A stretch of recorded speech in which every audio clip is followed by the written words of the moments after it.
Bonjour, on se retrouve aujourd'hui pour une nouvelle vidéo dans le cadre du projet Frontières d'hier et d'aujourd'hui porté par l'association Paix et Conflits. Aujourd'hui on va s'attarder sur la question plus spécifique de la guerre de siège, de l'art de faire le siège d'une place forte sous le règne de Louis XIV. Alors quand on parle de fortification, de guerre de siège et de Louis XIV, on pense forcément à Vauban, et c'est tout à fait normal, parce que Vauban fait partie de ceux qui ont énormément raisonné, réfléchi et synthétisé sur ce que doit être une place forte, sur comment on doit défendre une place forte, mais aussi comment on doit l'attaquer. En fait, Vauban, dans sa réflexion, il est à l'image aussi de son époque. C'est-à-dire qu'il va essayer de rationaliser, de penser, de synthétiser et d'avoir une approche méthodique et scientifique. Son approche, elle est basée sur la pratique, oui, mais aussi basée sur tout un raisonnement scientifique qui ne va pas être le seul à avoir. Hein. D'autres auteurs vont réfléchir et vont publier des ouvrages. Hein. Vauban va publier un mémoire, un traité sur le sujet, mais d'autres vont le faire à l'époque. Il n'y a pas que Vauban dans les ingénieurs militaires qui se penchent là-dessus. De l'autre côté de la frontière du royaume à l'époque, par exemple, et quelqu'un qui va d'ailleurs être face à face avec Vauban dans certains sièges, on a Menno van Coehoorn, qui est un ingénieur militaire des Pays-Bas, et qui est aussi lui aussi assez prolifique sur la question. Et donc on a au début du XVIIIe toute une série de littérature qui commence à être écrite et à être publiée sur la polyurcétique, c'est-à-dire l'art d'assiéger, mais aussi sur la manière de faire des fortifications et de les défendre. Alors comment ça se passe un siège? Donc, tout commence par ce qu'on appelle l'investissement de la place. C'est le moment où les armées assiégeantes vont encercler la ville et la couper de tous les moyens de communication qu'elle a vers l'extérieur. Une fois que cet investissement est fait, elles vont construire des retranchements qui ont deux noms spécifiques, ce qu'on appelle la ligne de contrevallation, qui est fait contre la ville, vers la ville, donc des fortifications passagères, en terre, en bois, et qui vont permettre de protéger l'armée ennemie, l'armée qui assiège la ville, et une seconde ligne qui s'appelle la ligne de circonvallation, qui elle aussi fait le tour de la ville, mais sont plutôt de retranchements vers l'extérieur de la ville, l'idée étant de se protéger d'une potentielle armée de secours qui arriverait pour sauver la ville. Une fois que ces deux lignes, contrevallation et circonvallation, sont faites, les ingénieurs de l'armée assiégeante vont observer les remparts pour reconnaître l'endroit qui présente une faiblesse dans les fortifications et décider d'où le siège va être mené. Parce qu'en fait, on n'assiège pas toute la ville, on assiège un endroit seulement des fortifications. Une fois que l'endroit est repéré, ils vont pouvoir installer le parc d'artillerie pas loin de l'endroit repéré pour éviter d'avoir des mouvements avec les pièces d'artillerie qui soient très longs. Et de la ligne de contrevallation, on va pouvoir lancer le siège. En fait, on va commencer à creuser des tranchées qui vont s'orienter vers la place en zigzag. L'idée, c'est d'essayer d'éviter les tirs en enfilade qui viendraient des remparts et qui tueraient les soldats qui creusent ces tranchées. Alors ces tranchées, elles vont aller petit à petit, elles vont s'approcher de la place. Alors, dans le texte de l'époque, les ingénieurs militaires sont assez clairs. Les batteries d'artillerie, elles doivent être placées à la deuxième parallèle. En réalité, quand on regarde les récits des sièges, on se rend compte que souvent les batteries d'artillerie elles sont placées avant, avec la première parallèle souvent, voire même des fois avant.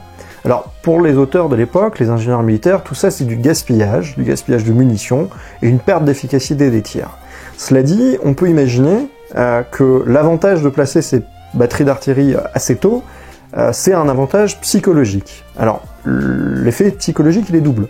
D'abord, quand vous êtes dans une ville assiégée et que le canon commence à tonner, ça veut dire que ça commence à sentir le roussi, que la ville est assiégée et que le siège qui commence va être assez compliqué. Et deuxièmement, l'effet psychologique, il est aussi positif pour les troupes qui mènent le siège, puisque ça veut dire qu'ils sont couverts, protégés par ces batteries d'artillerie qui tirent. Une fois que la deuxième parallèle est faite, c'est à ce moment-là que l'armée assiégeante va donc installer ces batteries d'artillerie. Alors les batteries d'artillerie, elles sont multiples. La plus présente des batteries, c'est ce qu'on appelle une batterie de canon. C'est un ouvrage de fortification passagère, donc fait en terre, avec des gabions et des fascines, et qui a pour le but de recueillir des pièces d'artillerie, des canons qui vont venir tirer sur les remparts de la ville. Donc, le canon à l'époque, il tire en tir tendu, c'est-à-dire en ligne à peu près droite. La traction terrestre joue bien sûr sur son projectile, et le canon il tire un boulet. Alors un boulet, c'est ce genre d'élément Et le boulet, c'est une sphère pleine. C'est-à-dire que le canon va tirer sur les remparts pour détruire les maçonneries, pour détruire les fortifications en briques, et tirer de manière répétée au même endroit pour les détruire. Alors ça, c'est un boulet de 4 livres, qui est un très petit calibre, plutôt utilisé pour les combats en campagne à l'époque.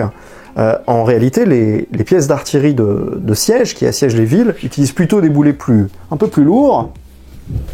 Typiquement, vous voyez que ma voix a changé, ce genre de boulet, qui est un boulet de 24 livres, c'est-à-dire de 12 kg de fonte de fer, et dont le but est vraiment de fracasser la maçonnerie des remparts. Alors, vous voyez que depuis tout à l'heure, je parle en livres quand je parle du poids, donc on exprime le calibre des pièces d'artillerie à l'époque par le poids de leur boulet exprimé en livres. Donc ici, 24 livres, 12 kg, et on a à peu près 16 cm de diamètre pour utiliser des logiques un peu plus modernes. Alors, les batteries d'artillerie, elles sont en fait constituées d'un épaulement en terre. Souvent, il y a un fossé devant l'épaulement, et cet épaulement, il est creusé d'embrasures pour laisser passer les bouches à feu des canons. Donc les canons sont protégés, et les artilleurs sont protégés des tirs qui viennent des fortifications. Alors le deuxième type de batterie, c'est ce qu'on appelle à l'époque dans les textes les batteries à bombe, et ce qu'on appelle plutôt aujourd'hui avec un vocable moderne les batteries de mortier.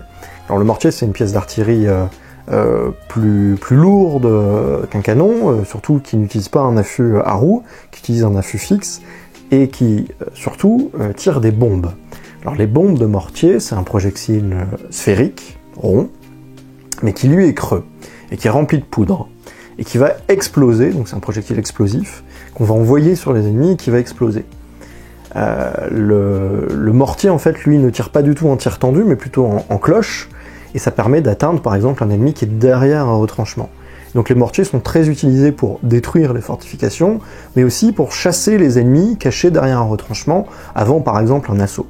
Alors il y a un autre type de pièce d'artillerie qu'on utilise aussi dans la guerre de siège, qui s'appelle le pierrier. Au lieu de tirer des bombes, on va tirer des sortes des ensembles de pierres, en fait, qui vont tomber en pluie sur les ennemis, et c'est très pratique pour chasser un groupe d'ennemis, par exemple, dans le chemin couvert. On utilise les pierriers pour les faire partir avant de monter à l'assaut du chemin couvert. Alors ces batteries de canons, de mortiers, de pierriers, elles sont très utiles pour aller plus en avant, se rapprocher de la place forte, et arriver tout doucement jusqu'au glacis, jusqu'au chemin couvert. Quand on arrive au pied du glacis, c'est là qu'on fait la troisième parallèle, pour essayer de prendre d'assaut, d'avoir une base de départ pour prendre d'assaut le chemin couvert. La prise du chemin couvert, elle est essentielle, parce que c'est à partir du chemin couvert qu'on va pouvoir placer les batteries de canons qui vont battre en brèche les murs, qui vont tirer directement sur la muraille de la place forte pour créer une brèche. C'est-à-dire détruire la fortification, le rempart, que la maçonnerie s'effondre et qu'on ait une brèche dans le rempart.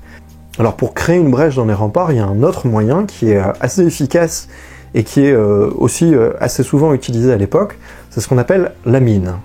Alors la mine, c'est des galeries souterraines, des tunnels, qu'on creuse pour aller jusqu'au pied du rempart et installer une mine, c'est-à-dire de l'explosif, des gargousses chargées de poudre, des tonneaux chargés de poudre, qu'on va faire exploser avec une mèche, et qui vont donc détruire le rempart par le sous-sol. Le rempart va s'effondrer et créer une nouvelle brèche.